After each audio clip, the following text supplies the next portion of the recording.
పుట్టినా పేదోడిగా పుట్టకూడదని ఏమన్నా త్వరలో సినిమా తీయాలేమో. ఎందుకంటే గవర్నమెంట్ హాస్పిటల్‌లో పేదరికంలో ఉన్నటువంటి వాళ్ళు దిగువ మధ్య తరగతి వాళ్ళే వెళ్తున్నారు. ధనికులు గాని, ఎగువ మధ్య తరగతి గాని డబ్బులు తగలేసైనా, అప్పులు పాలు అయినా సరే కార్పొరేట్, ప్రైవేట్ ఆస్పత్రులకే పోతున్నారు. ఇప్పుడు ఇక్కడ మరీ దారుణమైనటువంటి పరిస్థితి. ఎండాకాలం మండుతోంది. అక్కడ చల్లదనం లేదు. ఏసీలు ఉండవు. ఫ్యాన్‌లు కూడా పనిచెయ్యవు.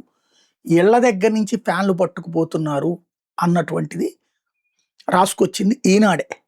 తెలుగుదేశం అనుకూల పత్రిక, ప్రభుత్వానికి తాబేదారు పత్రికే రాసుకొచ్చింది.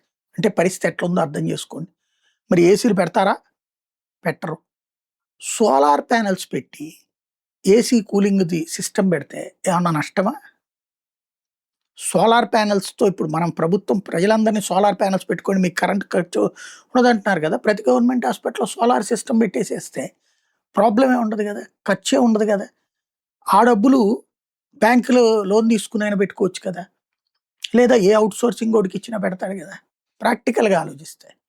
ప్రభుత్వం ఇవ్వదనుకోండి అది. ఇప్పుడు పేషెంట్ ఏం చేయాలి? ఒక ఆపరేషన్ చేయించుకున్న పేషెంట్‌కి చల్లదనం లేకపోతే అతని జీవితకాలం నరకం అనుభవిస్తాడు.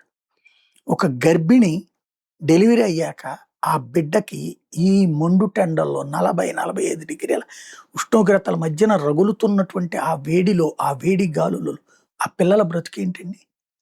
ఇది ఎవరు చెప్పరు. ఎవరు ఆలోచించరు. ఏదన్నా అయితే ఆ గవర్నమెంట్ హాస్పిటల్ అంటారా? అంటారు. మనం మానవత్వంతో ఆలోచించాల్సిన అంశం గదా!